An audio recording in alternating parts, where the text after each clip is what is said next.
पुढे राजकीय वर्तुळातली एक मोठी बातमी, सुनेत्रा पवार यांच्या उपमुख्यमंत्रीपदाच्या शपथविधीवरून आरोप प्रत्यारोप सुरूच आहेत आणि शिवसेना नेते रामदास कदम यांनी राष्ट्रवादी काँग्रेसचे प्रदेशाध्यक्ष सुनील तटकरे यांच्यावर याच मुद्द्यावरून जाहीर टीका केलेली आहे। अजित पवार गेल्यानंतर सुनील तटकरे यांनी गलिच्छ राजकारण केल्याचं रामदास कदम म्हणाले। शरद पवार यांना शह देण्यासाठी सुनील तटकरे यांनी वहिनींना शपथ घ्यायला लावल्याचं कदम म्हणाले, तर अजित पवारांच्या जाण्याचं दुःख कमी आणि इतर गोष्टींवर लक्ष अधिक आहे अशी प्रतिक्रिया मंत्री संजय शिरसाटांनी दिली। तर दुर्दैवी घटनेचं राजकारण करणं हे चूक असल्याचं यावर फडणवीस म्हणाले। रामदास कदम खरं बोलले, अनेक दिवसानंतर कदम योग्य बोलले अशी प्रतिक्रिया यावर अंबादास दानवेंनी दिली। महाराष्ट्राची संस्कृती नाही आहे आणि सुनील तटकरेला बाप महाराष्ट्र कदापि करणार नाही, कदापि करणार नाही। अजितदादांची स्मशानामधली राग देखील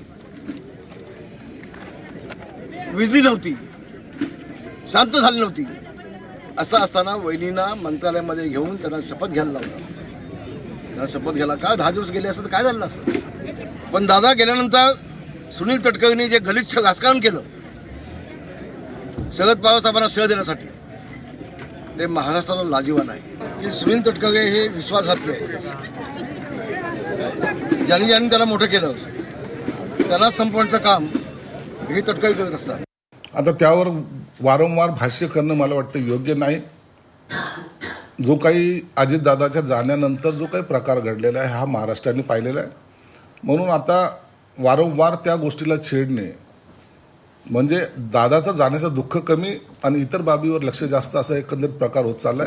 म्हणून आम्ही आता त्याच्यावर भाष्य करणारच नाही। बऱ्याच दिवसांनी रामदास कदम खरं आणि योग्य बोलले असं मला वाटतं। बऱ्याच दिवसांनी रामदास कदम खरं आणि योग्य बोलले असं मला वाटतं। बऱ्याच दिवसांनी रामदास कदम खरं आणि योग्य बोलले असं मला वाटतं। जो काही वादविवाद होतोय हा अतिशय निरर्थक अशा प्रकारचा आहे, अतिशय चुकीच्या अशा प्रकारचा आहे। प्रत्येक व्यक्ती केवळ स्वतःचं राजकारण याच्यात कसं पाहता येईल हा प्रयत्न करतोय, हे अतिशय चुकीचं आहे। बघा, शेवटी राज्याचे उपमुख्यमंत्री, राज्यातले एक अतिशय प्रसिद्ध व्यक्तिमत्व असलेले एक मोठे नेते अजितदादा पवारांच्या रूपाने दुर्दैवाने आपल्यातनं निघून गेले।